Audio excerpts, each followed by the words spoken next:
Bien, continuons. Comme Onfray n'est pas un imaginatif, après avoir confondu volontairement la vraie de la fausse monnaie, les vrais des fausses reliques, et bien maintenant il va confondre les vrais évangiles des faux évangiles. Il y a des paroles de Joseph dans les écrits apocryphes ou dans les évangiles apocryphes dans lesquels on a un Jésus qui est un peu problématique, quoi. Il tue des petits garçons parce que les petits garçons l'énervent, il tue des instituteurs parce que les instituteurs lui font des remarques, et il crée des petits oiseaux en terre et puis d'un seul coup il les fait s'envoler, etc. Et là on se dit mais ces textes-là, pourquoi on les a pas gardés? Eh oui. La c'est- réponse eh, est dans ce que tu dis. Non, C'est-à-dire, elle si, est dans le fait que quand on eh, fabrique la fable, il y a des choses qui n'arrivent pas à être présentées comme telles. Ça n'est pas possible et on peut pas effectivement intégrer ça parce que ça va pas dans le Jésus qu'on fabrique. Comme Michel Onfray confond tout, mélange tout, bien il arrive bien sûr à conclure n'importe quoi. C'est facile. Hein. Apocryphe veut dire dont l'authenticité n'est pas établie. On ne sait pas qui l'a écrit. Le nom là n'est peut-être pas celui, le nom de l'auteur n'est pas le vrai. Onfray conclut bizarrement que sous prétexte qu'il y a des faux évangiles, il ne pourrait pas y avoir de vrais évangiles. Or, les faussaires imitent toujours une vraie valeur, par définition. Il n'y a pas de faux sans une référence vraie et authentique, qui attire, justement. Et les évangiles apocryphes n'ont pu être que des contrefaçons de véritables évangiles, auxquels, par cela même, eh bien, ils rendent témoignage indirectement. Même l'impie Renan concédait cela. Il écrivait « Ces compositions, les évangiles apocryphes, ne doivent être en aucune façon mises sur le pied des évangiles canoniques. Ce sont des plates et puériles amplifications, ayant le plus souvent les canoniques pour base et n'y ajoutant jamais rien qui ait du prix. » Comme le dit Origène, de manière plus forte et plus succincte, l'Église a 4 évangiles, l'hérésie en a un plus grand nombre. C'est clair. Il existe en effet une quarantaine d'apocryphes, sans compter d'autres écrits, des lettres apocryphes, des apocalypses apocryphes, des actes apocryphes, etc. Les 7 principaux évangiles, c'est l'histoire de Joseph, le charpentier, l'évangile de l'enfance, le proto-évangile de Jacques le mineur, l'évangile de Thomas, qui est le plus volumineux, parce que c'est une compilation de plusieurs apocryphes, celui de la nativité de Marie, l'histoire de la naissance de Marie et l'enfance du Sauveur, et enfin l'évangile de Nicodème. Ce sont les principaux, les autres sont accessoires. Ensuite, Onfray oublie la question primordiale sur ce sujet. La date des compositions.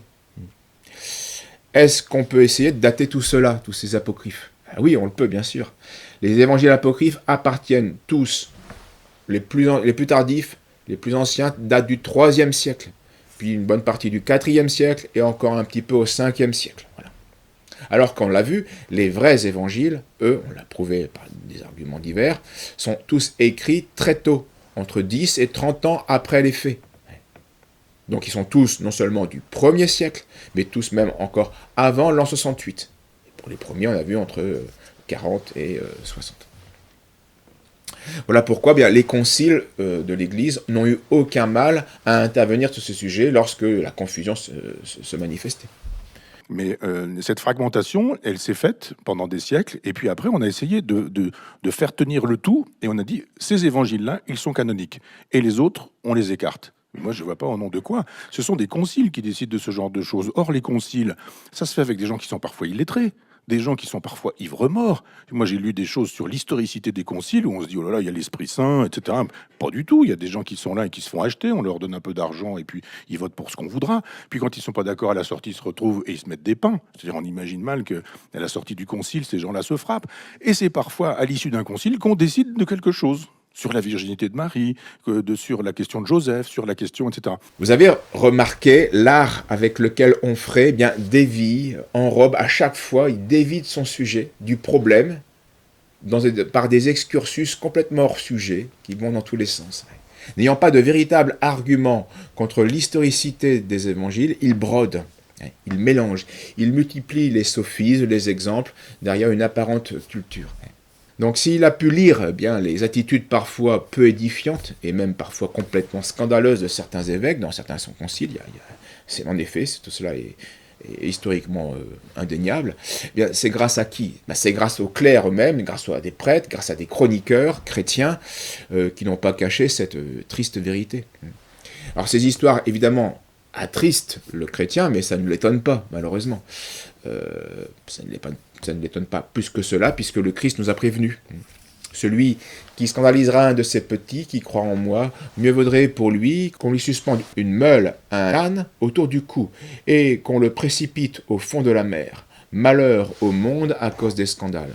C'est une nécessité qu'il arrive des scandales, mais malheur à l'homme par qui le scandale arrive. L'Église est une société humano-divine, qui donc va se corrompre en raison du facteur humain que nous sommes, et qui va se réparer en raison du facteur divin qui est le Christ. Le Christ, lui, a fait une œuvre parfaite, qui, de manière malheureusement cyclique, eh bien, dégénère en raison du péché des hommes, de l'infidélité des hommes, et qui se réforme cycliquement aussi grâce à la miséricorde divine et grâce à la sainteté de certains hommes qui s'unissent droitement au Christ. Donc à chaque époque, enfin, des grands cycles. Hein, il y a des restaurations à l'époque grégorienne, à l'époque carolingienne, à l'époque clunisienne, à l'époque de la contre-réforme, du baroque, etc. Plus ou moins parfaite, hein, il n'y a rien de parfait sur ce monde, à part le Christ. Mais le sujet n'est pas donc tel concile ou tel évêque, mais oui ou non, les évangiles sont-ils authentiques? Et c'est ça qu'il ne faut pas oublier. Or, on a vu tous les arguments qui le prouvent. Quand les conciles interviennent, ce n'est pas pour inventer une doctrine ou des évangiles, mais bien parce que tel point de doctrine est attaqué par l'hérésie. Donc, contrairement à ce que laisse entendre Michel Onfray, l'intervention dogmatique d'un concile ne marque pas le début d'une croyance, mais la date où une croyance établie a commencé à être obscurcie au point de nécessiter une intervention protectrice et hiérarchique de la vérité révélée. Et il en va de même donc au sujet des évangiles canoniques, comme au sujet de Marie, toujours vierge, avant, pendant et après l'enfantement. Ceci a été cru de manière universelle avant les conciles, puis cette vérité a été prêchée par les pères, elle a son fondement dans l'évangile, dans la tradition de l'Église, et puis Marie savait mieux que quiconque comment elle a enfanté son fils. Mais lorsque l'hérésie est venue obscurcir cette vérité, il a fallu intervenir. Marie sait très bien que son fils est sorti de son sein, comme disent les pères, comme un rayon sort du soleil, et traverse le globe d'un cristal. Donc Marie, n'ayant jamais connu la souillure du péché, ne devait pas connaître non plus le châtiment du péché de la part de son fils. Voilà pourquoi eh bien, elle n'éprouva aucune douleur, aucune faiblesse, aucun abattement lors de l'enfantement de Jésus. Mais revenons aux apocryphes. Donc, la plupart sont au IVe siècle, et justement, à cette époque, saint Jérôme parle de la rêverie des apocryphes. Saint Augustin, même époque, leur refuse toute autorité. Et à la fin du 5e siècle, le pape Gélas va clore le débat par un décret qui va réprouver définitivement tous ces apocryphes qui pullulaient. Au mieux donc, les apocryphes, c'est de la littérature pieuse, qui imagine des histoires pour compléter les silences des évangiles, et pour complaire ainsi à l'imagination populaire, qui veut compléter ce qu'elle ne sait pas, embellir ce qu'il y a déjà dit. Bien. Donc on se met évidemment dans une atmosphère lourde de merveilleux populaire, avec parfois des détails insignifiants ou pittoresques, parfois indécents, grossiers et souvent puérils. L'équivalent aujourd'hui de cette littérature, ce serait la littérature apparitionniste, avec des messages, soi-disant de l'au-delà, sur ce qu'on ne sait pas, et qui n'en finissent pas, etc. Au pire, ce sont des livres hérétiques, de propagande hérétique, qui espèrent conquérir des adeptes en se cachant sous l'autorité d'auteurs sacrés. Jacques le Mineur, Nicodème, etc. Et chaque hérésiarque ou chaque secte, à l'époque de ces 3e, 2e, 3e, 4e siècle, eh bien, se sont fait un évangile en harmonie avec leur doctrine, en corrompant les vrais évangiles. Le plus souvent, donc c'était un évangile canonique qui était pris, qui était altéré, défiguré, selon les besoins de leur cause. Où ils enlevaient tel verset qui les gênait, et puis rajoutaient un autre qui les arrangeait. D'où la récrimination des pères, comme saint Irénée, au IIe siècle, avec saint Épiphane, surtout, contre ces mutilations, ces falsifications faites par les grands hérétiques de l'époque, qui étaient Cérinthe, Basilide, Valentin et puis Tatien. Marcion aussi, puis d'autres. Les évangiles et les apocryphes sont donc deux mondes différents. Certes, il y a des moments où ça se recoupe, mais c'est bien deux choses différentes.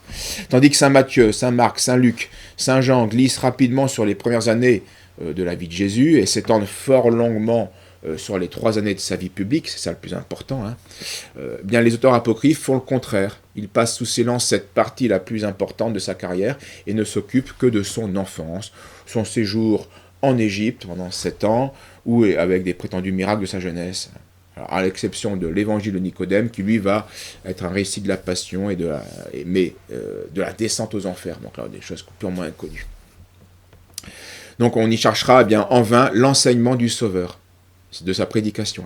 L'élément doctrinal est complètement absent des apocryphes. C'est que du merveilleux, que du populaire. Et la raison en est simple, la vie publique de Jésus, telle qu'elle était racontée par les 4 évangiles, était bien connue de tous. Et donc l'imagination ne pouvait pas se permettre d'inventer sur ce domaine-là.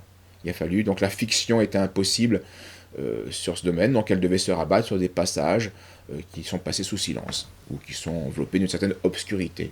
Et on ne sait plus alors à remplir de miracles, du commencement à la fin de ces 30 années de la vie de Jésus. Les apocryphes donc brodent, parfois correctement, selon un mode de roman historique, on pourrait dire, et parfois avec une réelle beauté, une beauté poétique, et le plus souvent, on l'a dit, de manière débridée, totalement fictive, merveilleuse, qui défigure l'histoire réelle des évangiles.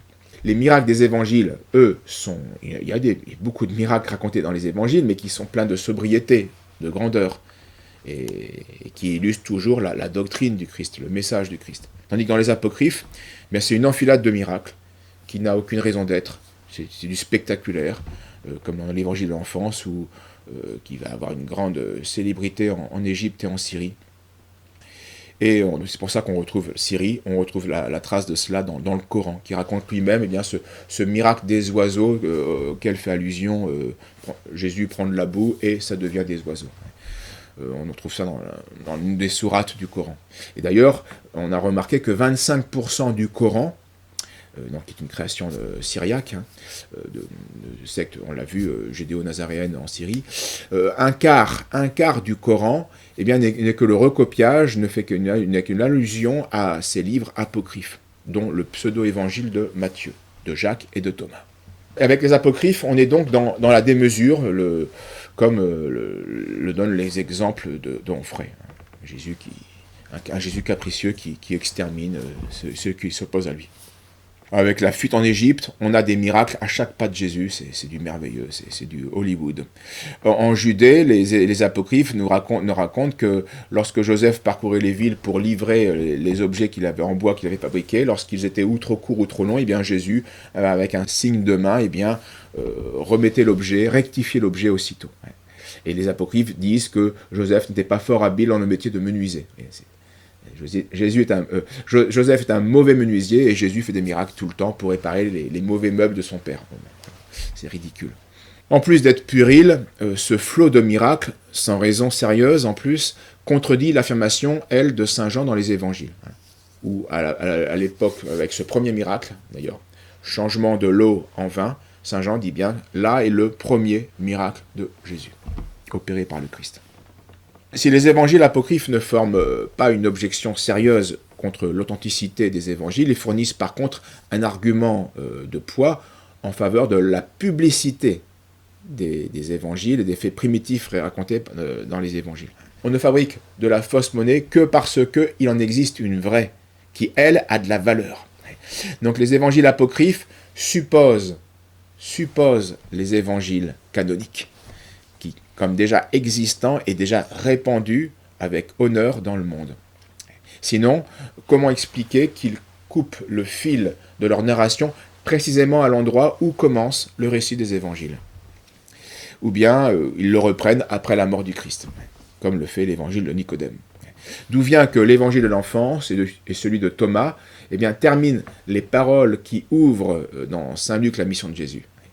Il est évident donc que les évangiles canoniques étaient entre les mains de tout le monde à l'époque où les apocryphes ont été écrits.